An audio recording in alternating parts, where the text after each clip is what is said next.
Hey guys, Justin with Xander Homes, coming to you today from our office. I had to run up here for a little bit, but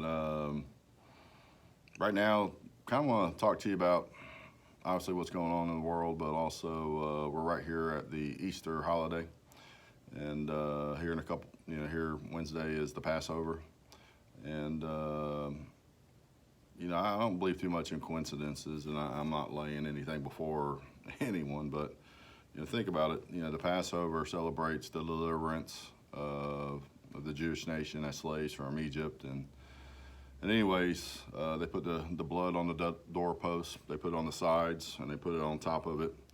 And when the angel of the Lord came, it didn't look to see what we did well. It didn't look to see who we are. It didn't look to see what our names were. It didn't look to see what we have or what we don't have. It only looked to see if the blood was applied to the doorposts, because that's the only thing that it accepted. And then we go to Easter, and that same gift is given. When we all stand before our Creator, we're not going to be able to stand before and say, I'm a home builder, I'm a homemaker, I'm a CPA, I'm a lawyer. He don't care about any of that. He's going to ask what you did with my son Jesus. And he's going to look to see if the blood's applied to your life.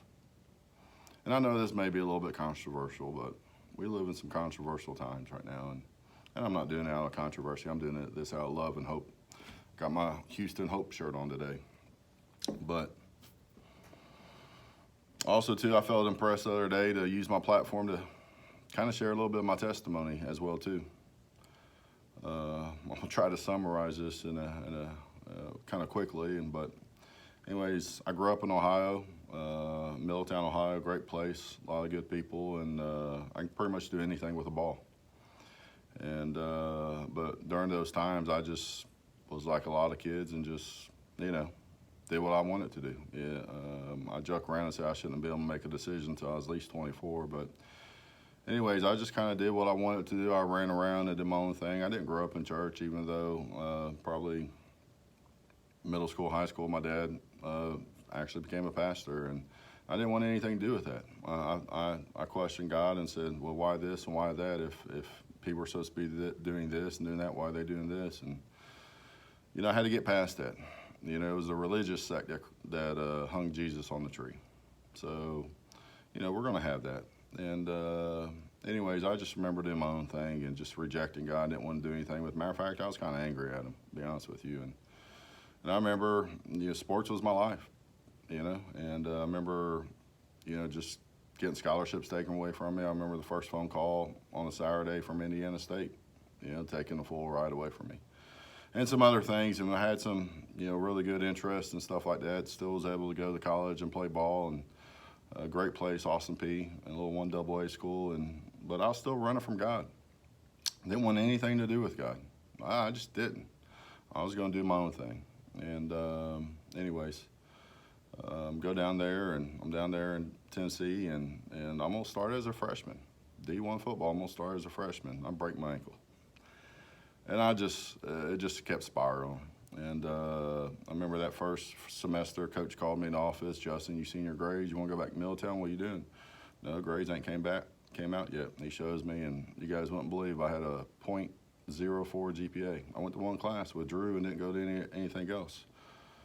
I couldn't crutch around that big campus with a broken ankle, and kind of depressed, kind of angry, kind of all these different things. But anyways, I was under conviction, and just in a funk, just kind of in my own, if you're this, then why that? And then if you're that, then why this? And we all have those questions. Every one of us have these questions. And I remember one night, clear as day, I believe the Lord spoke to my heart and said, Justin, aren't you tired of being sick and tired? No matter how much you work, no matter how hard you do, all you build up are these sandcastles. And they were all just keep crumbling down. And then he said to me something that stuck with me. And he said, it's going to be sad when you come back down to college and newspaper reads, Austin P athlete dies in a car wreck. Most people don't understand what that means, but I was taking God's grace for granted. I lived any way I wanted to, and I, to some extent, knew I wouldn't get hurt because of my parents' prayers and different things. And I knew that, and I took advantage of that. And we do that to people and friends, and I did it to God. Anyways, went back to Ohio that freshman summer, and literally a day or two before I had to go back to report to camp, and I surrendered. I committed. I got saved. I told him I don't want to be in charge anymore. I can't do this anymore. I am sick and tired of being sick and tired.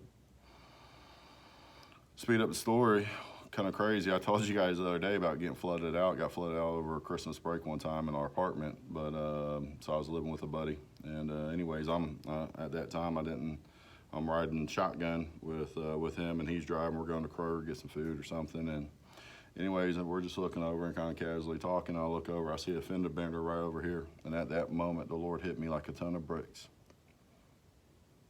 That was the day. He told me that was the day. So I see this little fender bender, and that was the day that was supposed to be my day. The Lord gave me grace, but I had to make a decision. And he's offering the same thing to each one of us. This is a very uncertain time, and he's going to come back soon. And I'm not trying to cause controversy, but he loves us. And he's given every one of us a chance. And yeah, there's plenty of things we don't understand. There's plenty of things that we're going to be mad about him about. That's all right. He's big. He can handle it. You can unload on him. He can handle it. He already knows. He's actually waiting for you to unload on him. But after you unload it on him, like a good, loving dad, he's there with arms open, just waiting for us to come. So this Easter season, this Easter holiday, we ain't even going to be able to gather in the church.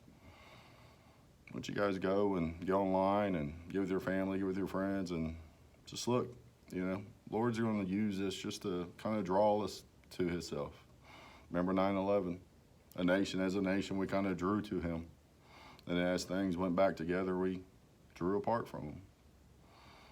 That's my heart cry. I'm so far from imperfect. But I want to draw to him. He's the only one that's been faithful to me. And so, guys, I just felt very impressed to share my testimony with you. Why, I don't know. But hopefully this helps someone. God loves you. God loves you. You don't have to understand. I don't understand it. But I trust him. I have faith. That's the faith. But this is where I am. I hope you guys have a great Easter holiday. Spend it with your family. Focus on the Lord. This is Justin with Xander Holmes. Have a good day.